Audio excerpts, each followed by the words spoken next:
Okay, alright. Topic po natin for today is about Kim Pao.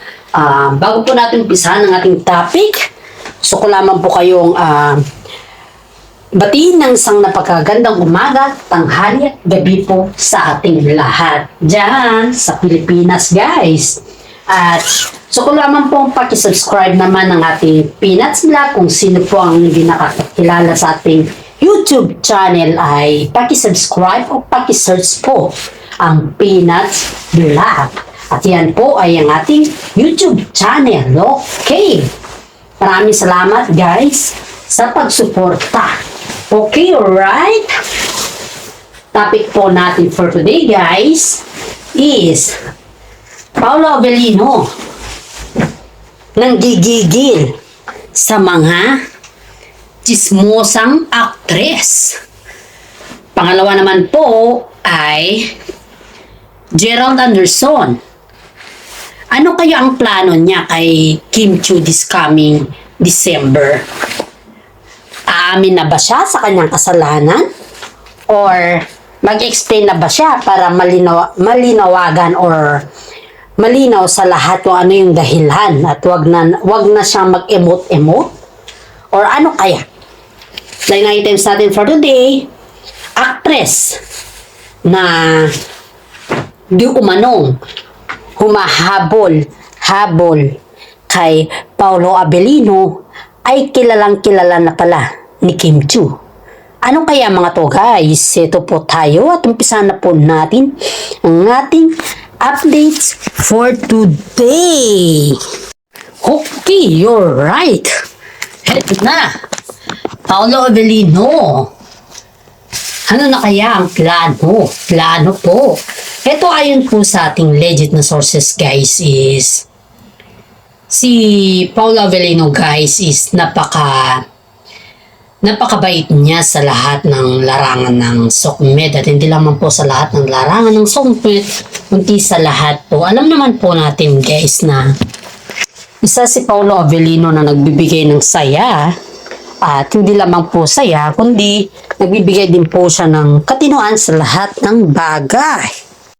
Ito guys si Paolo Avellino po ay nanggigigil sa chismosang actress na yan na kung saan ay may mga bali-balita po tayo na nagsabi sa atin guys ayon dito sa ating legit na sources na ang actress na yan po ay sobra daw tindi ang pagbalita niya or pagchismis niya about kay Paolo Avellino na kung saan ay lahat pala ng barkada niya ay ang bukang bibig niya pala po ay ang background ni Paolo Avellino guys.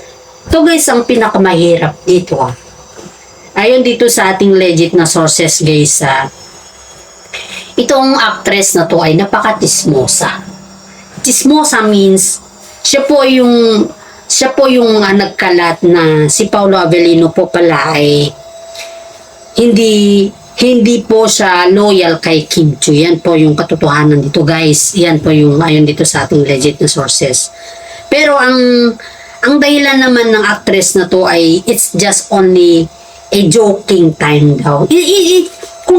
Kung nagjo-joke ka man, kung sakaling nagjo-joke ka man, or kung sakaling ano man yung intention mo, wag mo naman gawing joke yung or katatawanan yung ganyan na topic dahil yung topic na yan is nakakasira po kay Paolo Avellino and at the same time po napakabait din po ni Paolo Avellino daw sa kanya. Hindi daw sukat akalain ni Paolo Avellino guys na darating sa time na si yung actress na yan is gagawa siya ng mga eksena na kung saan po ay masisira daw po si Paolo Avellino. Which is very true guys. Which is very true kasi yung pagsira niya kay Paolo Avellino na sinabi na si Paolo Avellino po ay isa siya sa mga actor na kung saan is kabilang siya sa mga cheaters. Yun yung ngayon dito sa ating legit na sources. It's been a long time when Paolo Avellino have his own relationship before. Pero ito guys yung relasyon ni Paolo Avellino is nagtatagal po yan. hindi po siya kagaya ng mga relasyon ng mga ibang tao dyan na kung saan is 1 year lang and that's enough for them. And then break up ang sunod. Samantala po si Paolo Avellino guys is nagtatagal po siya. She keep his relationship healthy. Yun po yung kagandahan dito kay Paolo Avellino. Kasi nga po ayaw daw po niyang mababas at ayaw din po niyang magkaroon ng mga sakit sa ulo. Kaya po iniiwasan niya po na magkaroon ng mga intriga sa kanya. Pero itong actress na to is gumagawa ng rason para si Paolo Avellino naman po yung ibabas ng mga netizen. At dito po natin makikita guys na itong actress na to ay pinipilit niya po na sinasabi sa mga kapwa niyang artista or sa mga kasama po niya na si Paolo po ay hindi daw loyal kay Kim Chiu. Parang may alam siya guys. Ito guys ito yung isipin natin dito Itong actress na to guys is parang may alam siya sa background ni Paolo Avellino Dahil bakit sinabi niya na hindi loyal si Paolo Avellino kay Kim Chiu samantala lahat naman ng mga artista or lahat naman ng mga ex ni Kim Chiu ay nagtatagal. At hindi na po natin tawagin na ex na si Paolo Avellino kasi still naman po sila. Karelasyon naman po siya ni Kim Chiu. Hindi naman po natin pwedeng tawagin na ex niya. Di ba? Yun yung pinakamasakit dito guys Yung sabihan ka mismo na ginagamit mo lang si Kim Chiu at hindi ka loyal kay Kim Chiu. Kung wala ka naman pruweba or evidence, why you should keep on destroying some of the love team? What is your intention, right? Kung yung intention mo lang po ay gawin yan para ikaw ay magiging sikat, that's not a valid reason para sa akin guys, kasi napakahirap po yan naninira ka ng kapwa mong tao sa sarili mong intention na ang lupit. That's the very big fact na hindi mo dapat siraan ang kapwa mo kasi ang kapwa mo, yan po yung nagbibigay sa iyo ng katotohanan. Hindi yung manira ka, sisirain mo si Paolo Avellino at ang pinaka-worst thing pa dito, sabihin mo na hindi siya loyal. Ano to? Anong klaseng love team or anong klaseng anong klaseng salita yan para kay Kim Chiu ba? Para kay Paolo Avellino? It doesn't mean that hindi mo pa naman kilala po si Paolo Avellino. And then, don't try to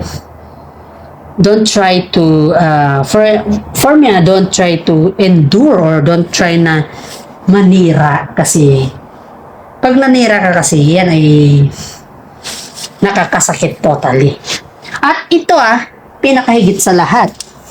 Ito pa yung sabi nitong natin. Legit sources natin guys Itong babae na to ay parang inanyayahan daw niya ata si Paolo Avellino. Inanyayahan daw niya si Paolo Avellino na lumabas para mag-chill-chill lang guys. Pero ito naman si Paolo Avellino guys is siguro sabihin na lang natin na may mga time din na na pumunta o sumama din si Paolo Avellino. It's been okay kasi lalaki si Paolo Avellino Hindi naman siya yung mga kagaya ng mga iba dyan na sobrang kelji. Pero si Paolo Avellino po is mahihayin siya. Pero pagdating naman sa ganyan, gimmick ba, go naman siya. Ngayon, kasama niya ata itong si actress na to na kung sana'y chismosa. May napansin yung actress kay Paolo Avellino.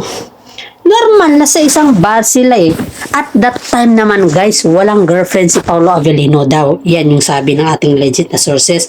Kasi yan daw po yung explanation ni Paolo Avellino Ngayon, hindi pa sila ni Kim Chiu that time guys Kumbaga is ongoing pa yung relasyon nila Kim Chiu sa si Yan Lim.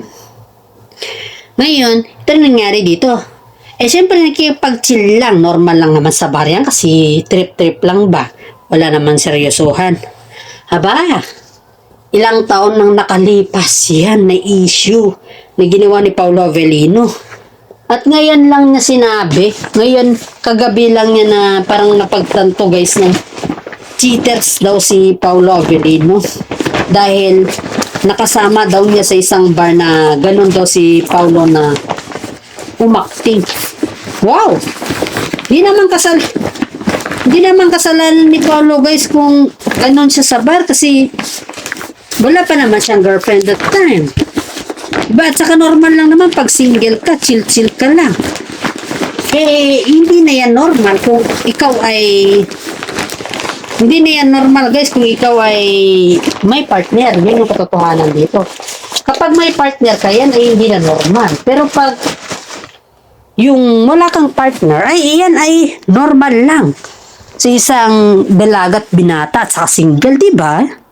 Kaya ito guys is parang sa tingin ng mga ibang tao dito is naninira na po siya dahil ang daming pwede niyang sabihin dito ito lang talaga yung kanyang sasabihin na yung panira ba. Talagang may intention po siya guys kung tutusin po natin. Kaso nga lang guys ito ito yung bigyan ko po kayo ng mga idea dito guys.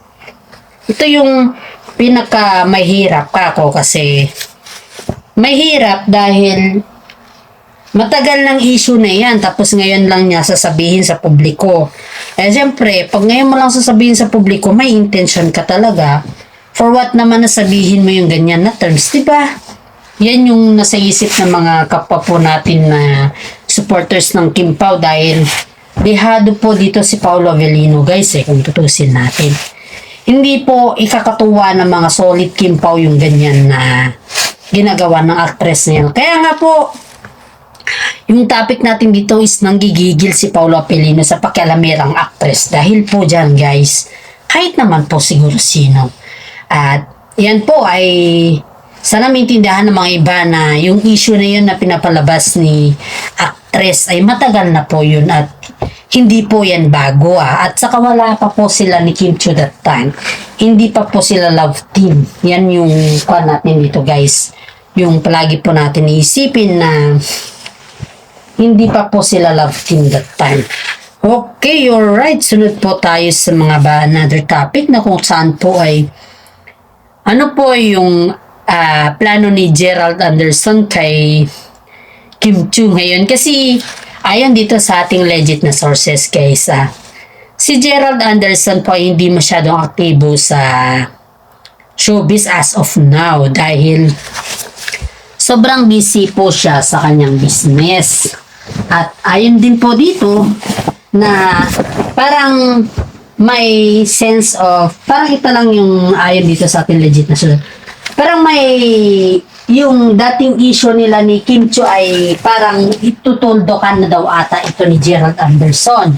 At ang gusto niya is makuusap si Kim Chiu ng personal dahil para may tuldok na daw yung issue sa kanila guys. Kasi tuwing may mga interview si Gerald Anderson guys ay ang binabanggit kasi sa kanya is yung issue nila ni Kim Chiu at hindi naman maganda yan na paulit-ulit na lang yung history nila kay Kim Chiu. Alam naman natin po guys na si Gerald Anderson at saka si Julia ay magkarelasyon. Siyempre sa mata po ng tao na makikitid ang utak guys is hindi po nila yan masabi or hindi po nila yan maintindihan. Dahil nga ang gusto pa rin nila ay si Gerald Anderson at saka si Kim Chiu guys, yung tambala ng Kidsi. Pero ngayon guys is gusto daw tuldukan ni Gerald Anderson yung mga issues, which is that is very true. Kasi para sa akin guys, mas maganda na tuldukan na mismo ni Gerald Anderson yung issue na yan. Dahil ang issue na yan kasi is masyado nang mahaba. At pilit pa kasi na sinisiksik nila si Gerald Anderson kay Kim Chiu. At ito guys ayon din dito sa ating legit na sources na parang may tampo daw si Julia, si girlfriend ni Gerald Anderson kay Kim Chiu dahil bakit tuwing may mga interview na ambus daw sa kanila ni Gerald Anderson ay ang talagang tinatanong po ay hindi yung relasyon nila ni Gerald Anderson eh. Kundi ang tinatanong po dito is yung ambos interview is yung ending nila Kim Chiu at saka si Gerald Anderson. Yan daw yung palagi nilang tinatanong dito guys. Ay itong si Julia is may tampo ata kay Kim Chiu hanggang ngayon at yan daw po yung gustong ayusin ni Gerald Anderson guys kasi pati daw yung relasyon nila ni Julia ay apektado na daw guys. Ayun yan po sa ating legit na sources. Apektado daw kasi instead na yung relasyon daw nila ni Julia yung pag-usapan sana sa publiko dahil matagal na sila or yung kasal nila, iba daw yung chinichika ng mga taga-showbiz kundi yung may ending na ba yung relasyon daw nila ni Kim Chiu. Siyempre, nakaka-insulto yun sa part ni Julian Barreto dahil siya na po yung present na girlfriend ni Gerald Anderson as of now. Kaya nga ito guys, sana naman po ay matuloy ito at sana naman po ay mabigyan na din ng linaw ang lahat dahil alam nyo guys, pag hindi po mabigyan ng linaw ng lahat is kawawa naman po yung mga tao na umaasa. We can say umaasa guys dahil syempre sila po yung mga tao na akala mo ay may patutunguhan ng lahat. Mahirap pa yung umasa guys, ang hirap umasa. Alam mo yan, ang hirap umasa sa taong hindi naman, wala naman talagang binatbat kundi paasahin lang, di ba? Ganyan kasi yung ginawa ni Gerald Anderson kay Kim Chiu noon guys, kaya medyo ang mga fans is medyo aware po sila na hindi na naman sisipot si Gerald Anderson or yung mga sinasabi na naman ni Gerald Anderson na pakikipag-settle na kay Kim Chiu is ang sabi ng ating mga fans dito sabi nila baka siguro ipamukha lang kay Kim Chiu na wala na or something like that. Pero ayon dito guys, ito yung pinaka masaya sa akin kasi para matuldukan na tong issue na to Kasi napakasakit naman kay Kim Chiu na gawan ka ng issue na samantala may ka-love team ka na, di ba? Tsaka si Julia naman guys is kung may tagpo siya kay Kim Chiu, mag-usap sila. Wala namang kasalanan si Kim Chiu kung tutusin natin si Gerald Anderson nga yung nag-ghost kay Kim Chiu Kaya medyo banta-bantayan mo yung boyfriend mo, Julia, kasi baka mamaya ikaw din yung ghosting na sinasabi. At hanggang dito na lang po guys ang ating content. Paki-like, subscribe, at share naman po ating content dahil isang malaking tulong na po yan para sa atin guys. At alam pong kayo yung mga fans ko na nag-aabang dito. Maraming salamat at God bless po sa ating lahat.